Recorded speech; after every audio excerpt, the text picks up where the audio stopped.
Thank you for listening to the Golden Hour Drip podcast with me, Logan Lee Miller. Enjoy the show. Welcome back to the Golden Hour Drip podcast. I'm your host, Logan Lee Miller. Thank you so much for joining me in today's episode. We are going to be talking all about trust building. This can be overlooked so much in our own personal lives because we are always worried about someone else. We are worried about how other people perceive us, and so this causes us to perform in a certain way. If our boss says, okay, you need to be at work at 7:45 every single morning, Monday through Friday, you're going to be there at 7:45 because you need the job, right? If your class starts at 3 p.m. on Monday, Wednesday, Friday, you're going to be at your class at 3 p.m. on Monday, Wednesday, Friday.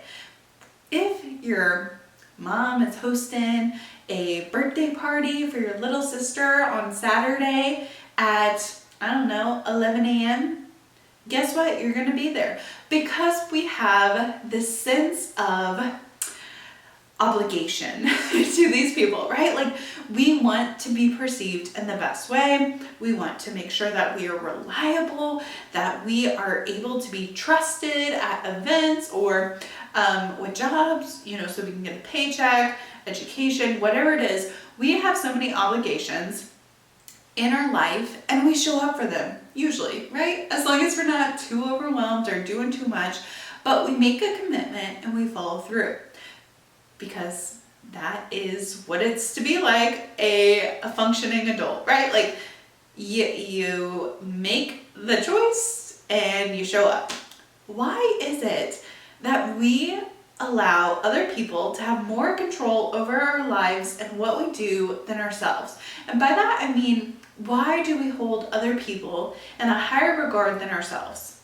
Because you, my dear, have goals and aspirations that you've been dying to do, but yet you keep saying, Monday I'll start. Next month I'll start. When things are easier in this season of life, when I'm less busy, I just don't have any time for it. Have you said any of these things? I know you have, because you're human. You're just like me. I've said these things to myself over and over countless times before.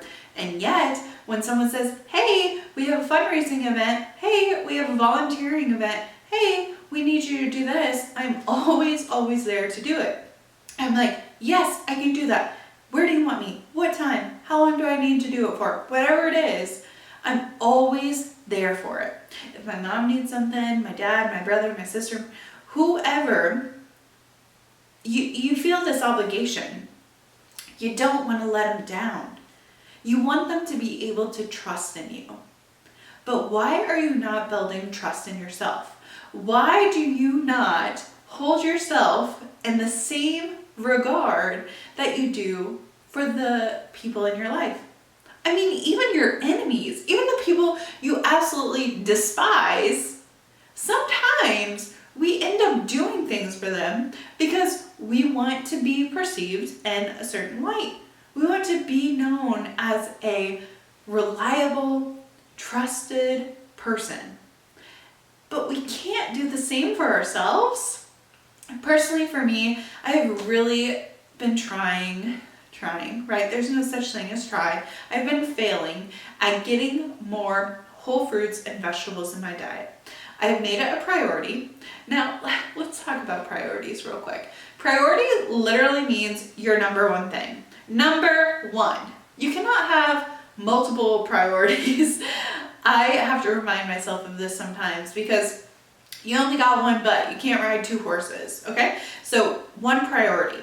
You work on this priority. You tell yourself, hey, I'm going to do this thing for the next 30 days, 60 days, 90 days.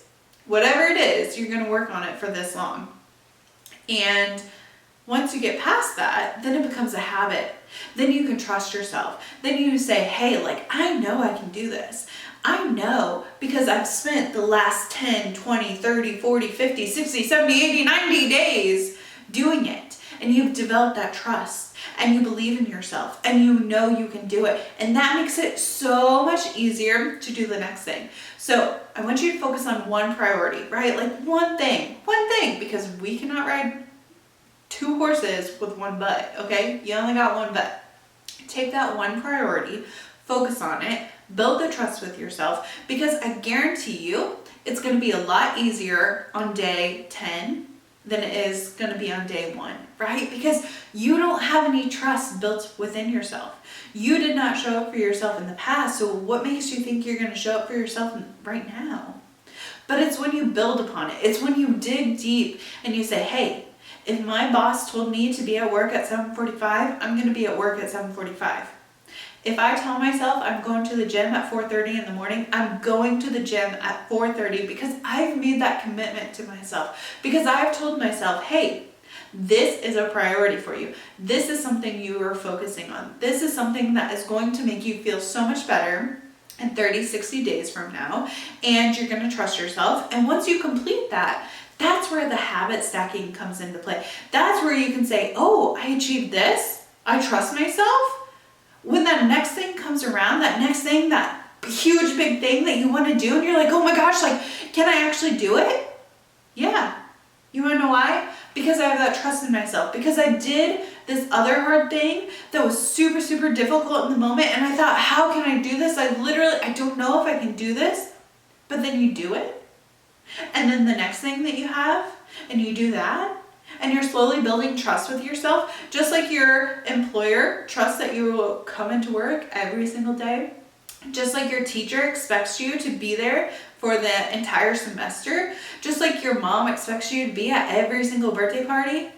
It's because they know you've showed up before, right? They know that you made the commitment. So why aren't you making the commitment to yourself? Why aren't you taking what you want into consideration and having the same level of embarrassment, right? Like, if we say we're gonna do something and then we have to bail, I don't know about you, but I hate it when I cannot live up to the commitment that I made. Today, I was running late. Oh my gosh, like I was in a town that was super far. One of our furthest locations is 45 minutes away, and I drove to our 10, 15 minutes from like the main town that like I do a lot of stuff in. So I'm coming from the 45-minute away to the 15-minute away, but then I realized that I actually had to drive back to the place that I was just at, and then back to the place. I know this is a little confusing, but essentially where I traveled to, I had to travel back to, and I did not have enough time because I made a commitment at 3 o'clock. It was at 3 o'clock. 3 o'clock, I had just been initiated to our Main Street board, and I had my orientation, and I was so freaking worried. I was like, I'm not going to be able to make this. It has been a crazy day. Like, there's so much that had gone on. And so I'm running back and forth, and I felt so bad. I had to text the director, and I texted her and I said, I am so sorry. I'm going to be a few minutes late. I was 5 minutes late, y'all. I hate being late.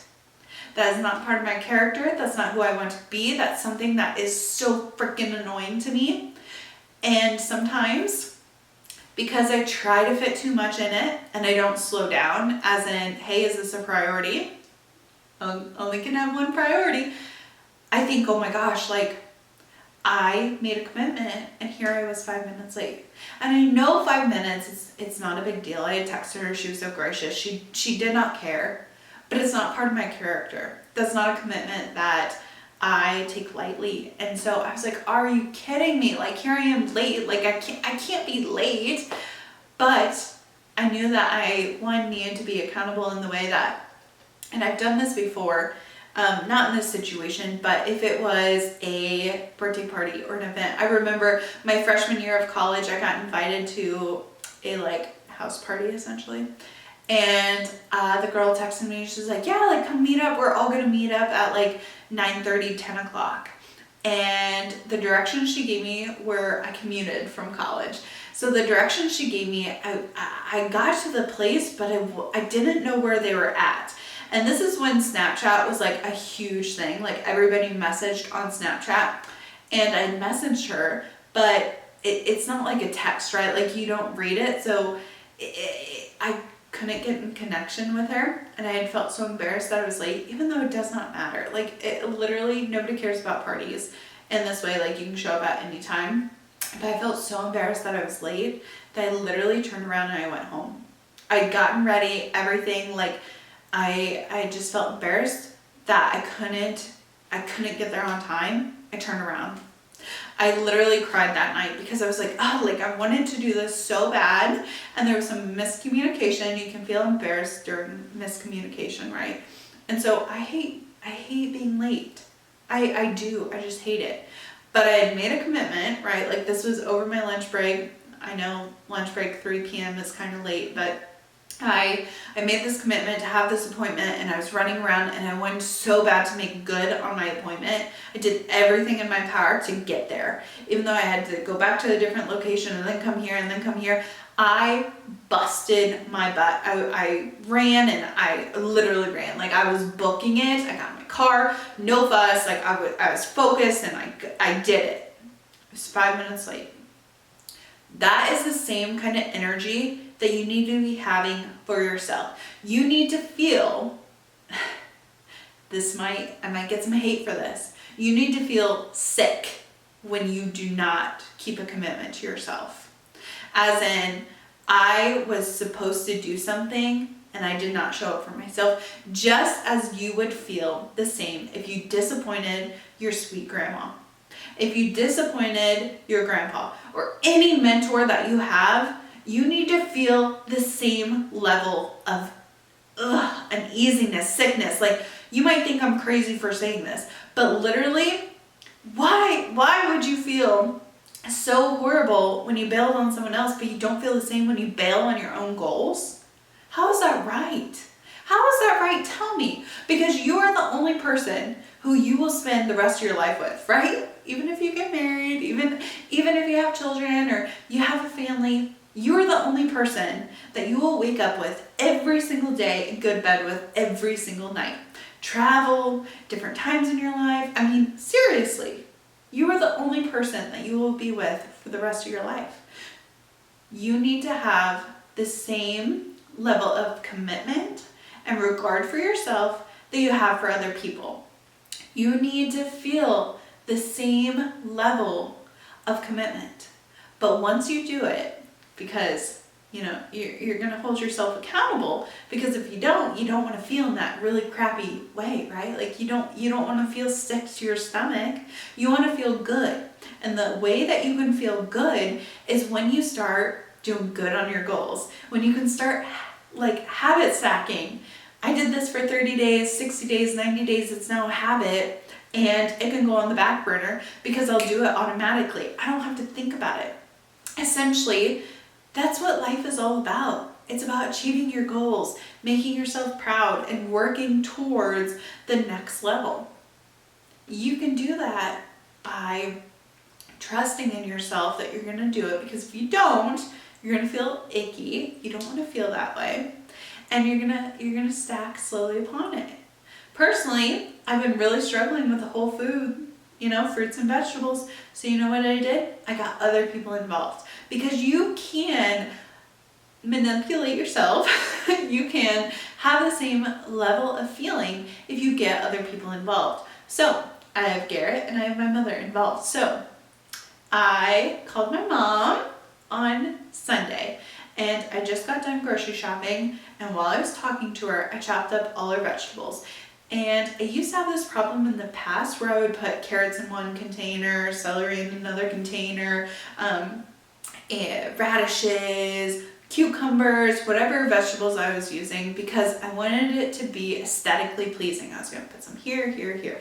But it felt like so much freaking work. Like, I like to eat a variety of things. I like to eat a little bit here, here, here. Like, I was never one of those kids who ate all of my mashed potatoes and then all of my carrots and then my meat and then my vegetable, whatever that was on the plate. It was not like that. I'd want to take like a few bites of this, a few bites of this, a few bites of this, because I wanted to like save the best for last, and I wanted to make sure it all tasted good, like whatever. So I like a little bit of this, a little bit of that. When I have them in the separate containers, I had to pull them all out of the fridge. I had to pop off the tops, pop the tops back on. Too much work. So what I've been doing is I've been taking like they're square Tupperware containers. They're pretty big. I got them at Walmart. They stack. They're colorful. They're great. It makes me happy to see the color because the colorful vegetables in it and then the colorful top, it makes sense. It's beautiful. I love it. So I am chopping up the vegetables with my mom on FaceTime, and I'm putting them in there, and it held her accountable because she's like, oh my gosh, like I need some vegetables too. And then I got my husband involved. He also snacks on the vegetables because I've prepared it. If I did not hold myself accountable to going grocery shopping, getting whole fruits and vegetables, chopping them up so that they would be convenient, making it easy, then I wouldn't have had them for the entire week. Every single day this week, because this is something I'm trying, a priority for the next 30 days, eating whole fruits and vegetables. I'm eating banana, I'm eating apples, I'm eating blueberries for my fruit. Like I'm eating a whole fruit that normally I wouldn't eat. I'm trying to crowd out the processed food in my life. Having celery sticks that are convenient, I put them like celery sticks on the side, and then it's almost like a charcuterie board, but in a Tupperware container. So I got carrots and radishes and peppers and tomatoes, and I can open them and eat them. But because I made it convenient, then I was able to keep my habit every single day this week where I've had a banana and some vegetables, or vegetables and blueberries mixed in. You have to start building the trust within yourself. It can be something so small like more fruits and vegetables. It can be something bigger like working out every single day, or signing up for a class, or working on that hobby that you've wanted to work on for so freaking long. You have to start building the trust, start holding yourself accountable, and have the same love for yourself that you have for other people. Because you have to start with yourself before you can truly love others, before you can truly show up for others. Because if we're not showing up for ourselves, we can almost feel like this small little bit of resentment for others when we have to show up for them, when we have to do something for them, because we're like, I don't even do this for myself. Why am I doing this for someone else? It has to start from within. If you want to make a big impact on the environment around you, you have to work on yourself first. You have to build the trust with yourself, and then you can show up for other people too. I hope you found this episode helpful, inspiring. If so, share it with a friend. If you're listening on YouTube, give me a thumbs up. Put in the comments something that you found really, really helpful, or what you loved about the episode. If you're listening on Spotify or Apple Music, give me a 5-star rating, please. That would be so great. But I will see you in the next one. Bye!